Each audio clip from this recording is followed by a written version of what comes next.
देखो, मियावाकी के ऊपर क्वेश्चन पूछा था, देन उसके ऊपर हैदराबाद के ऊपर पूछा था। जैसे अर्बन फॉरेस्ट्री के ऊपर इन्होंने हमसे लगातार क्वेश्चन पूछा है। फिर ग्रीन इंडिया मिशन के ऊपर पूछा। इसमें ये पूछा कि हमें फॉरेस्ट कवर को बढ़ाना है और क्लाइमेट चेंज से, से लड़ना है, अडेप्टेशन एंड मिटिगेशन करके, है ना। देन मियावाकी टेक्निक, ठीक है। इसमें नेटिव ट्री का यूज किया जाता था और मल्चिंग होती थी, है ना। Shinrin UCO forest bathing. जो शिनरिन यूको फॉरेस्ट बाथिंग है, इसमें क्या होता है, किसी व्यक्ति को ना Japanese practice for immerse forest exposure, किसी व्यक्ति को यार जंगल भेज दो, उसके लिए हमने लल्लन टॉप पे भी एक देखा था वीडियो, जिसमें वो बता रहा था कि भाई वहां जाओगे आपका, विवेक जैकब बता रहा था आपके आपके न्यूरोलॉजिकल वायर में कुछ बदलाव आएगा, आप अच्छा फील करोगे, ये सब ठीक है। सपोर्ट बायोडाइवर्सिटी कंजर्वेशन, ठीक है। B vetiver grass technology for soil erosion. इसमें क्या होता था कि ना डीप रूटेड घास होती थी यार, जो काम पेड़ करते थे वो ये करेंगे, ये कोई नई टेक्नोलॉजी तो है नहीं। अब ये पूछ लेंगे वीटी वियर, खबरों में रहने वाला वीटी वियर क्या है, घास घास टेक्नोलॉजी। एक टेक्नोलॉजी है जो सॉइल इरोजन से बचाती है, या फिर एक नैनो टेक्नोलॉजी है जो कुछ है, या फिर ये जीन टेक्नोलॉजी, ये सब बोल देंगे। ये टेक्नोलॉजी है जो सॉइल इरोजन से बचाती है, इसमें डीप रूटेड ये। अब जैसे यूपीएससी को फोगोन जियान कैरी कैरी को फोगोन जियान जेन dot to stabilize slopes and prevent soil erosion, improve water retention and degrades land, moss wall for air pollution of air pollution absorption in urban areas, vertical green installation। मतलब जैसे China में देखा था हमने, ये बहुत पहले से था कि भाई काई काई लगा दो शहरों में, जो CO2 एंड NOx के पार्टिकुलेट मैटर को एब्जॉर्ब कर लेगी, जिससे फायदा ही होगा। Agro agrovoltaic agrovoltaic for combining renewable energy with sustainable farming. Agrovolt agrovoltaic for containing for combining renewable energy with sustainable farming. Dual, अच्छा एग्रोवोल्ट्री होता था, जैसे मान लो एग्रोवोल्टिक, नीचे वो उग रही है, जिसको जितनी सनलाइट चाहिए उतनी सनलाइट दे दो। आप एग्रोवोल्ट्री क्यों यूज करो इसमें, आप सबसे बढ़िया जो जो वो वाली लाइट यूज करते हो ना उसके अंदर, क्या बोलते हैं इसमें, ये रहा, फोटो फोटोसाइट सोलर विंडो, वो वाला वो यूज करो, वो यूज करो रिन्यूएबल एनर्जी में। सोलर पैनल भी होंगे, बिजली बिजली उत्पादन भी होगा, प्रोडक्शन भी होगा। इसका एक एग्जांपल है floating power plant water in Ken river Madhya Pradesh में। Then coral micro fragmentation for accelerated reef recovery. ये क्या करते थे, एक technique that simulate rapid coral growth by cutting coral into small fermentations and increasing their regenerative capacity and restoration potential। काट लेते थे उसे लैब में ग्रो करके देन पानी में छोड़ देते थे, जिससे वो बड़ा हो जाएगा। जो जो न्यूट्रिएंट्स चाहिए उसे एक एक बढ़ने के लिए वो उस टाइम प्रोड्यूस करा देते थे, जिससे छोड़ देते थे। Mimicry of reforestation of biodiversity enhancement. Afforestation technique that replicate natural forest structure and species composition to accelerate ecosystem restoration and resilience. Fog phonics for water efficient and urban agriculture. Fog phonics for water efficient and urban agriculture. A soil free cultivation.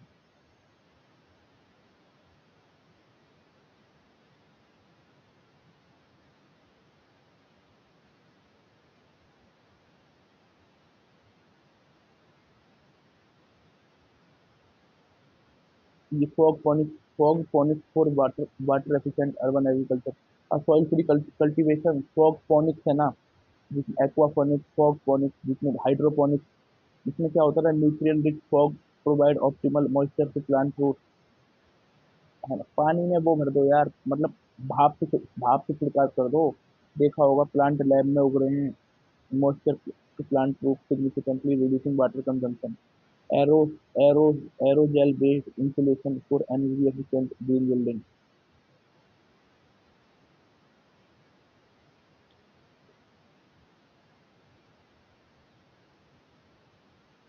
Aerogel based insulation for energy efficient and green building. इसमें क्या होता था कि highly porous aerogel का use किसमें कर सकते हैं, इंसुलेशन में कर सकते हैं। ये अंतर है, ये है अंतर, इससे पूछ सकते हैं। फॉग पॉनिक्स किसमें, water efficient urban agriculture. Fogponics का यूज, खबरों में रहने वाला फॉग पॉनिक्स किस चीज में यूज हो सकता है, water efficient urban agriculture. Aerogel based insulation for energy efficient green building, ठीक है, ये सिंपल है। Aerogel insulation, highly porous light weight insulation material with ultra low thermal conductivity that minimize heat loss and reduce and building energy consumption, ठीक है। Hydrogel based soil moisture retention, simple. Hydrogel का किसमें हो सकता है, soil moisture में use हो सकता है। और ये क्या है, सब एब्जॉर्बेंट सब absorbent polymer based hydrogel that retain water in the soil enhancing drought resistance and improving crop survival rate। Cyanobacteria based living concrete for carbon negative building। Cyanobacteria Cyanobacteria based living concrete for carbon negative building।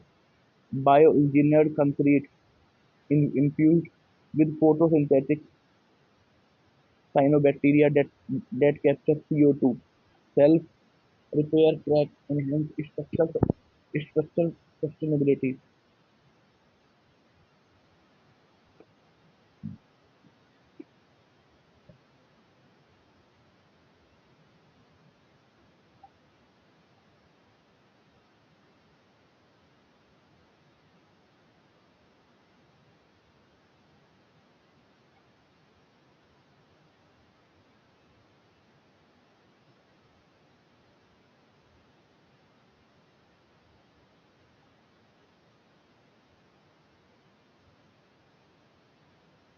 Cyanobacteria based living concrete for carbon sequestration। Bioengineered cyanobacteria किसमें use हो सकता है, carbon carbon carbon sequestration में use हो सकता है। Bio engineered concrete infuse with photosynthesis capture cyanobacteria. Nano bubble eutrophication में oxygen rich bubble, ठीक है। Bi bi bio surfactant based oil spill, ठीक है। Carbon negative bioplastic biodegradable plastics made up from algae, seaweeds, agriculture waste that actively sequestration, ठीक है। Bio bio electrochemical system for waste water treatment. Bio electrochemical system for waste water treatment.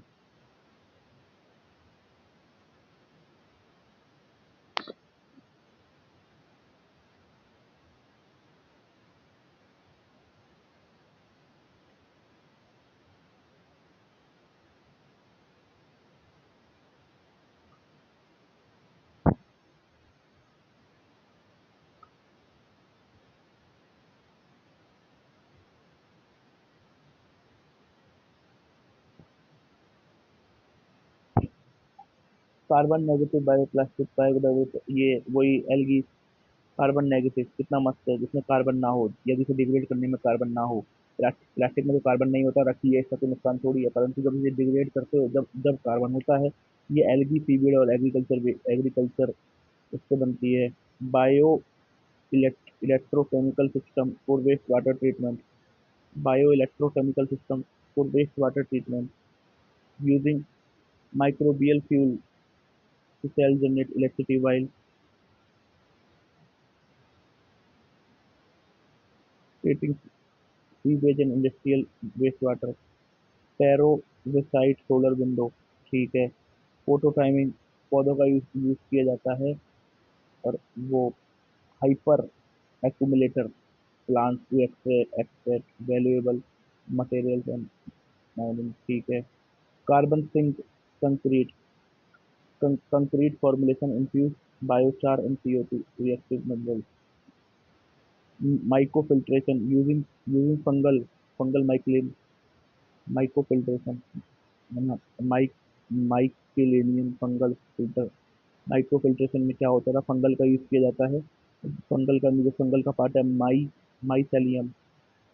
to filter pollutant, heavy metal, and pathogens from water and soil, enhance rock weathering for carbon sequestration,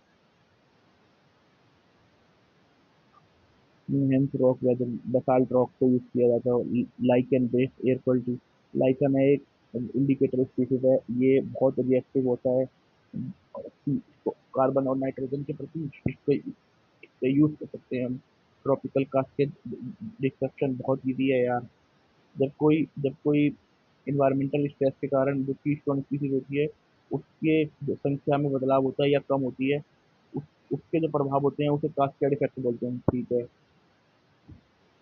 अब सी water mineral extraction technology, जिसे rock rock technology बोलते हैं, इसमें क्या होता है, जैसे UPSC ने हमसे पूछा था कि ना, जैसे सुंदरबन में अब वो नहीं है, सुंदरबन में नहीं है तुम्हारा कोरल, अब ये कोरल पे जब हमसे क्वेश्चन पूछेगा, आई प्रॉमिस यू इन तीनों में से एक टर्मोलॉजी होगी या और इसमें से एक होगा, क्वेश्चन यहीं से बनेगा, इससे बाहर से नहीं बनेगा।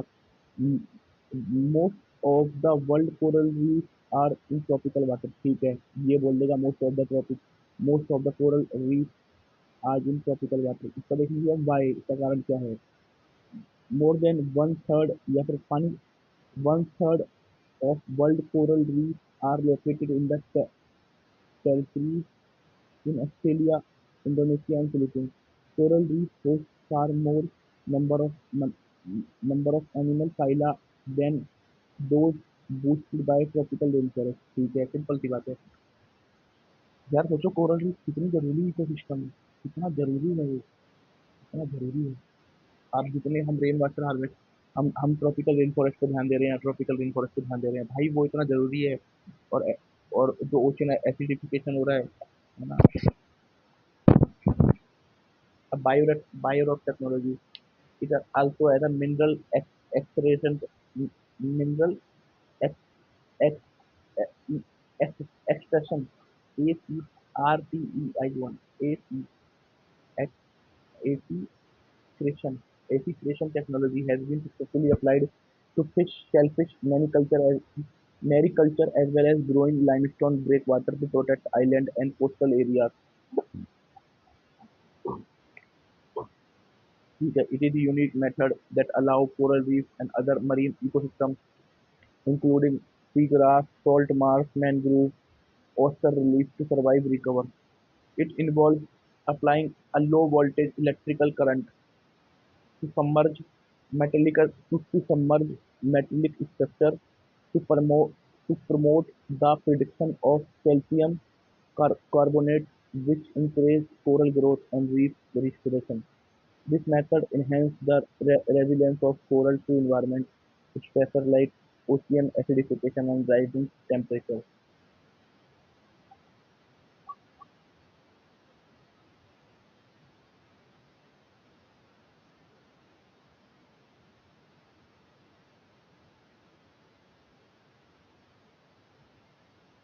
सी water mineral aspiration technology using low voltage, इसमें क्या होता है, using low voltage electricity induce mineral under water structure बनाया जाता है।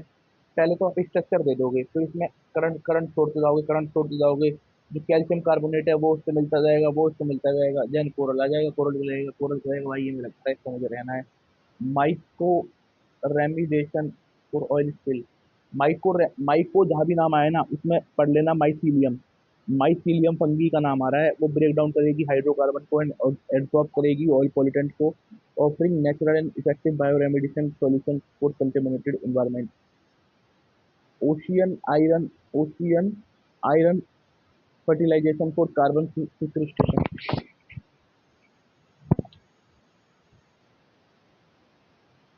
Ocean iron fertilization for carbon sequestration involves adding iron into ocean stimulate phytoplankton enhance ice craft, carbon के नुकसान हो गए जमीन, enhance CO2 absorption and supporting marine food chain, eco concrete for artificial reef and marine habitat restoration,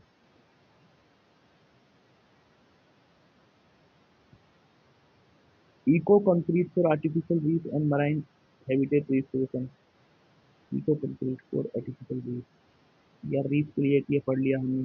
specially pH neutral है ना properties that that filter that promote coral settlement, enhance marine biodiversity, artificial reef project, permeable reactive barrier for groundwater contamination control।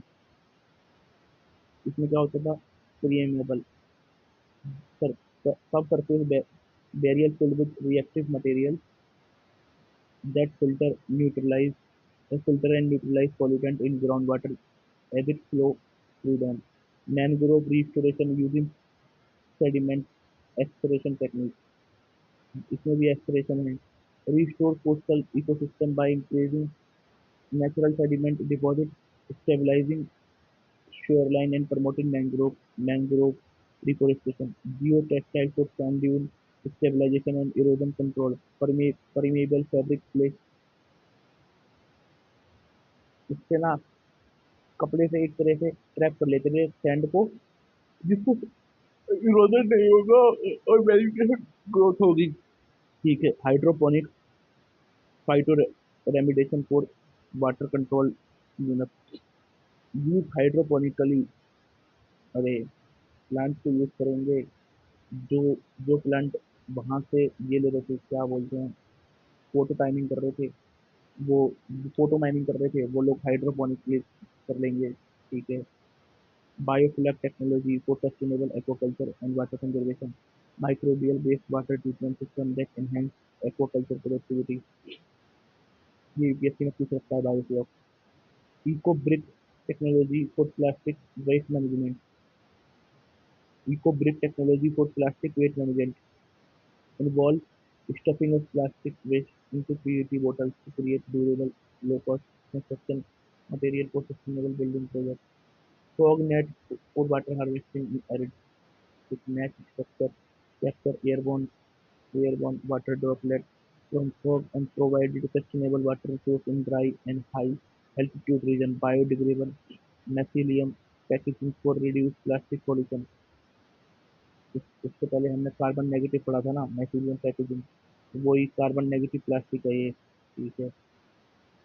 Then ice stupa के बारे में पता ही है हमें, पानी को सर्दियों में बोट वाले system for natural filtration and urban run of. चलो वेजिटेड, अरे वो बना दो यार, क्या बोलते हैं तो, खाई खाई बना दो, चैनल कैप्चर, चलो कैनाल चैनल। ठीक है। Bioreactor bioreactor for treating industrial and agriculture waste water, engineered tank using microbial communities to break down organic pollutants and remove contaminated from wastewater before discharge। ठीक है। बी ब्रेक प्योरिफाइड ब्रेक, ये clay से मिली होती है, और आदि कच्ची होती है, इसके लिए काम होती है, बनते हैं। 3D प्रिंटेड कोरल रीफ, ये तो सबको पता ही है। अब ये पूछ सकते हैं 3D प्रिंट क्या क्या कोरल रीफ को आर्टिफिशियल रूप से बनाया जा सकता है, यूपीएससी ने बायो टेक्नोलॉजी पूछ रखी है 2022 में। Bio sand filter for rural water, कोई ग्रेविटी का यूज होता है।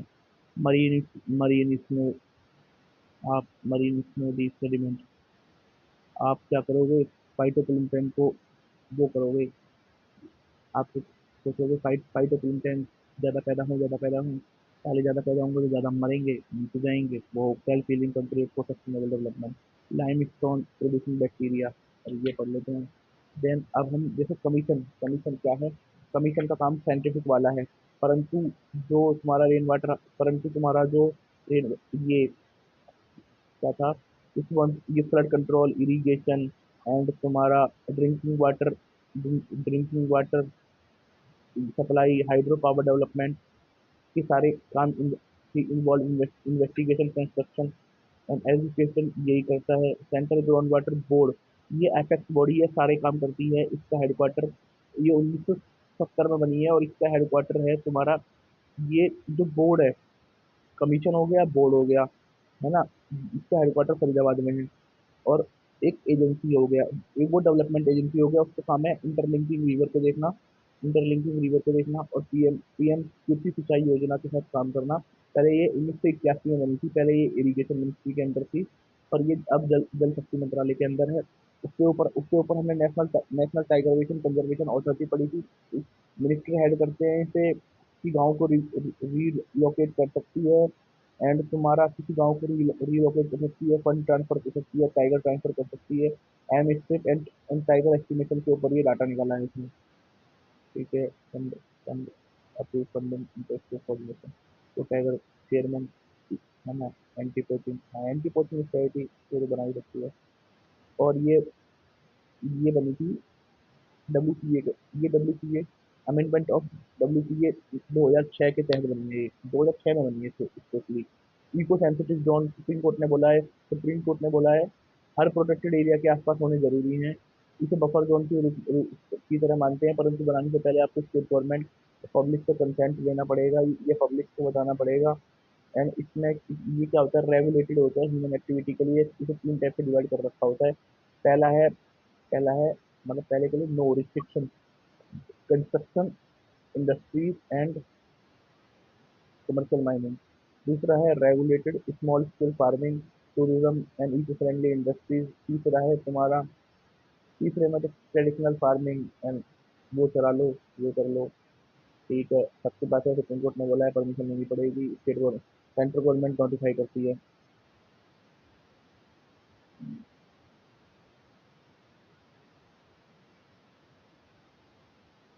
सॉरी, ये ईपीए 1986 के थ्रू बनाए जाते हैं, ईपीए 1986 के थ्रू। सीपीसीबी वही पता है, वो नहीं, एसपीसीबी, ये वैसे तो स्टेट गवर्नमेंट के अंदर है, पर इसकी ओवरसाइट भी होता है। और ये certificate to operate and certificate to establish permission देते हैं। देन तुम्हारा फाइन लगा सकते हैं ये लोग, और इंडस्ट्री भी बंद कर सकते हैं, ये काम है। Consent to establish, consent to operate देते हैं स्टेट गवर्नमेंट, है ना, फाइन लगा सकते हैं, ये कर सकते हैं। ठीक है।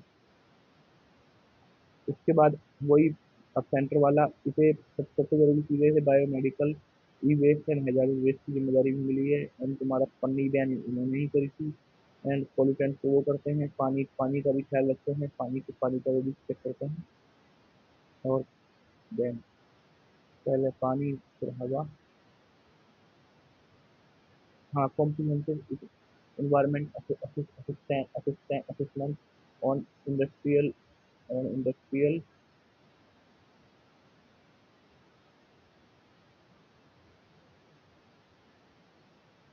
on industrial क्या बोलते हैं,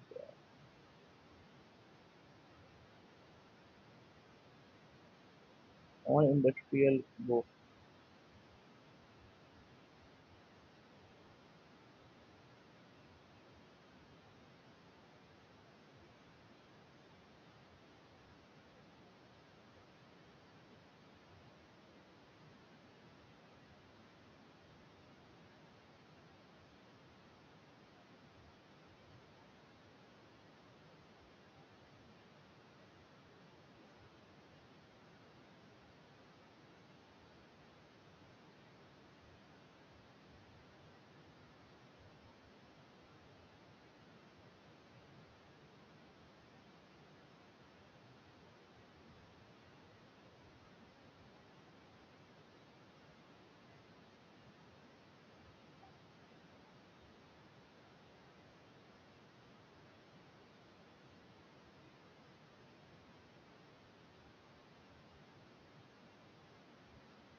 देन उसके बाद आप मान लीजिए ये हो गया।